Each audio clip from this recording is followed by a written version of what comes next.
Just a reminder to vote in this week's Locals poll, where you decide what deck I take to Locals every single week. Without any further ado, I hope you enjoyed the video. What's up, YouTube? Welcome back to the channel, and today we have the deck profile for the deck we took to Locals last week, or this past week, being Evil Eye. We got first place, going completely undefeated, which was actually quite a surprise for me. I didn't think the deck was going to do quite as good as it did, but wow, it did really, really good. So very satisfied with how it performed. So we're going to do a quick cut to what it looks like on paper, then we'll get to the card by card.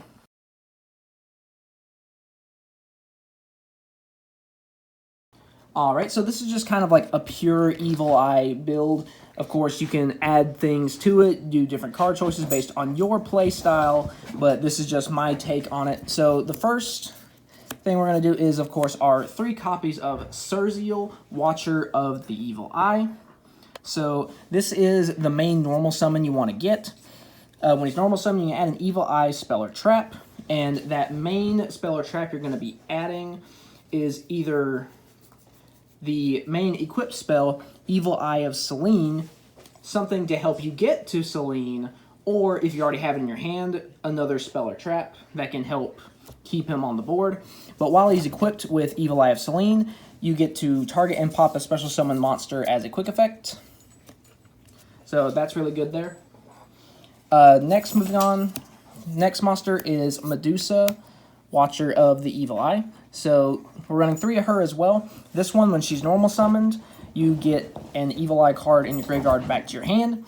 And very similarly to Surzeal, she has an effect when she's equipped with Evil Eye of Selene, only instead of popping a special summon monster, she gets to banish a card from the graveyard. But even then, you're usually going for Surzeal first, because you want to establish that interruption. Next, 3 Basilius, Familiar of the Evil Eye. This is a pretty nice extender. It's basically a Foolish Burial Good on legs. That's basically all you need to know. Next, I'm running 2 copies of Basiltrice, Familiar of the Evil Eye.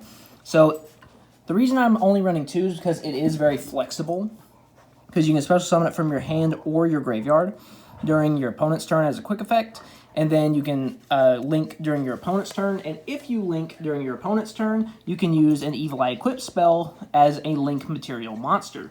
So this helps you go into your link monsters during your opponent's turn to provide even more interruption.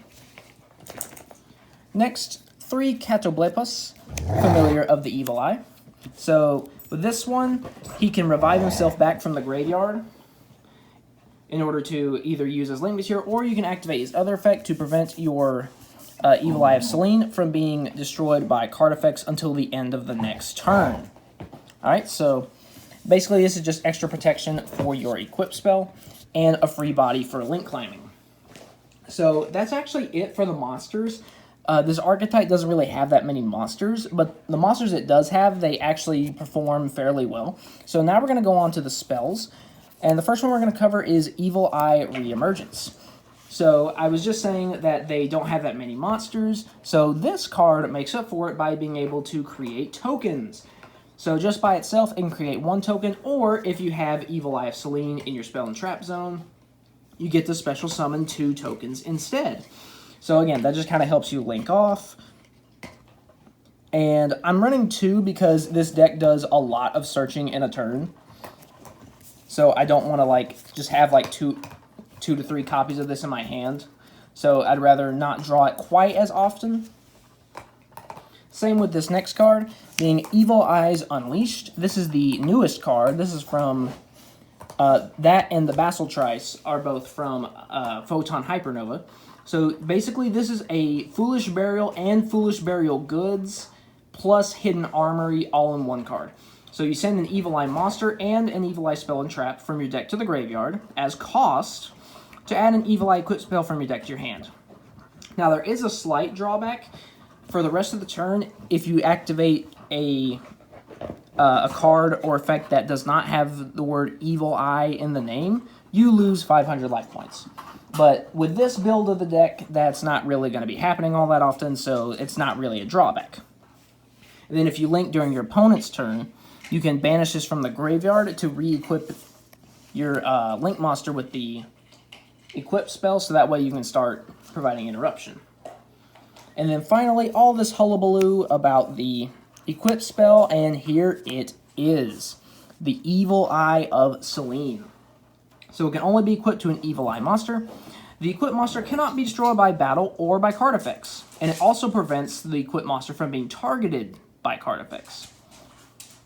So, and basically what happens is every time you activate either the equipped monster's effect or another Evil Eye spell or trap, you lose 500 attack, or excuse me, you lose 500 life points, but the equipped monster gains 500 attack. And then if it's in your graveyard, you can pay 1,000 and banish a different Evil Eye spell or trap from your grave to reset it onto the field. So that way you can basically get it back from the graveyard if the graveyard effect of Evil Eyes Unleashed is unavailable. Next, they actually do have a second equip spell, being Evil Eye of Gorgonio. And so basically, its name becomes Evil Eye of Selene while it's in the spell and trap zone. And while your life points are lower than your opponent's, it gains attack equal to the difference. However, the main thing you're going to be doing with this card is you're going to be dumping it to the graveyard with Evil Eyes Unleashed and using the graveyard effect, which banishes itself and sends a card from your deck, or not deck, sends an Evil Eye card from your hand to the graveyard. Then you get to search for any Evil Eye spell or trap. So that just kind of helps you with more searching there, like I mentioned earlier. Next, some of the more situational one-of spells. Evil Eye Confrontation, Evil Eye Awakening, and Evil Eye Repose. So I run these at 1 just because you don't want to draw them all the time, but they can be very useful. So Evil Eye Confrontation, just by itself, is MST, or if you activate it when you have Evil Eye Selene in your spell and trap zone, it becomes Cosmic Cyclone. Evil Eye Awakening, this special summons an Evil Eye from your hand or graveyard, or if you have the equipped spell in your spell and trap zone, you can special summon from the deck instead. And then Repose, when it's activated, you can banish an Evil Eye card from the grave to draw one. And then after damage calculation, if your Evil Eye monster attacked while it was equipped with Evil Eye of Selene, you can banish the opponent's monster that it battled. And then if you destroy this card, then you can target 3 banished Evil Eye cards and return them back to the graveyard. So that can be useful for getting things like Evil Eye of Gorgonio back. I actually did that in one of the games against Dragon Maids. Next is 3 copies of Evil Eye Domain Paradoila. So when this is activated, you get to search an Evil Eye monster from your deck to your hand. That's usually going to be Surzeal, assuming you don't already have it. And then it does have a battle phase effect where if it attacks a monster that's equipped with Evil Eye of Selene, you can make it to where both players take the damage. But that doesn't come up all that often. But then if this gets popped by a card effect, then you target an Evil Eye monster in your grave and add it to your hand.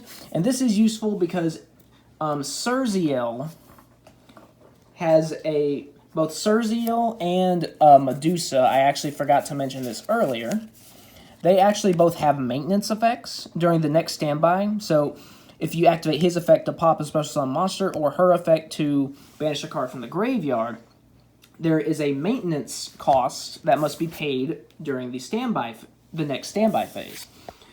In Surzeal's case, it is destroying a card you control, and in Medusa's case, you banish a card from your graveyard. Those are mandatory effects. So being able to get cards like this and Repose that benefit off of being popped just kind of adds to some of the synergy in the deck. Next, for generic spells, 1 Terraforming to search the field spell, and 3 Allure of Darkness, just for some extra draw power. If we have a couple monsters in our hand, but none of the ones that we want, then we can try to allure to dig for a card to either search or draw the monster that we want. Next, moving on to the trap cards now. We are running 1 Imprudent Intrusion. This technically is not an Evil Eye card by name, but it is. I mean, come on. not only are the Evil Eye monsters in the artwork, but just with how the effect works, it's an Evil Eye card. So your life points have to be lower to activate. So you can either destroy a monster your opponent controls that has attack points less than or equal to the difference in your life points, and again, yours has to be lower, or you can special summon a monster from your grave with attack less than or equal to the difference in your life points. I usually like to go for the first effect, so that way I can use, like, say, the Link 3's pop on, say, like a field spell or something, and then use the trap to pop a monster. Okay, moving on. Next, we have 2 copies of Evil Eye Defeat and 1 copy of Evil Eye Mesmerism. So Evil Eye Defeat is a compulse, or if you have the equipped spell in your spell and trap zone, it becomes a double compulse. So you get to bounce 2 monsters back to your opponent's hand. So it's really good to use on extra deck monsters. And then Mesmerism, basically when your opponent special summons a monster in attack position that has less attack than an Evil Eye monster on your side of the field, you get to take control of it. And it's also treated as an Evil Eye monster as long as you have the equipped spell in your spell and trap zone. So I actually used this in the practice game against Kastira after the tournament, because we never faced each other during the tournament. And we only played a best of 1, because that's all we had time for before the shop closed. But I ended up winning because he tried to go into Typhon, since I had linked during his turn and then linked again during my turn. That makes 2. He went to go into Typhon, and I used this to steal it, and he had nothing left. So that was really satisfying. And then finally, rounding out the 40-card main deck, 3 copies of Evil Eye Retribution. This is a counter trap. It negates and destroys a spell or trap card or effect, and if you have the equipped spell in your spell and trap zone, then it cannot be negated. So that's going to be it for the main deck. Next, going to the extra deck. This is not going to take long at all, because it's literally just the 2 Evil Eye Link monsters. 3 copies of Gorgon. She gains 100 attack for every differently named Evil Eye card in your graveyard, and if it's equipped with the equipped spell as a quick effect, you get a target and negate. And then the mandatory maintenance cost is destroying a card that, or excuse me, not destroying, or yeah, destroy 1 monster this card points to. And then finally, we do have 3 Zerziel, Ruler of the Evil Eye. So, if it gets link summoned with a monster that has 2600 or more attack, because Evil Eye of Selene boosts the attack at the cost of your life points, then it can attack twice. And then also with Vassal Trice, you can actually make this during your opponent's turn. And with Evil Eyes Unleashed, you can re-equip it with Selene during your opponent's turn, so that way you can activate its effect to pop a card on the field. And then for the maintenance effect during the standby phase, you have to negate the effects of a monster that it points to. Now again, these are mandatory effects, the ones during the next standby phase, like Gorgon is destroying, Zerziel's negating, those are mandatory, so they will go off even if there's no monster that they're pointing to. They will still activate, and you'll get the boost in attack at the cost of your life points from the the equip spell. So yeah, I hope you enjoyed the deck profile. Again, this is just a kind of like a pure version of Evil Eye with nothing else that's not a part of the Evil Eye archetype. That's just kind of how I like to do things. You know, you can just kind of use this as a template, but I mean, yeah, we actually managed to get first place at locals. I was very surprised, very pleasantly surprised. But yeah, if you enjoyed, like, subscribe, vote in the locals poll. Last I saw, Goatee had actually taken the lead away from Raid Raptor in the polls, because we're doing 4 decks of mine that got support in Phantom Nightmare. So yeah, if you want to see one of those, then go vote for it. And yeah, without any further ado, I'll just see you guys next time.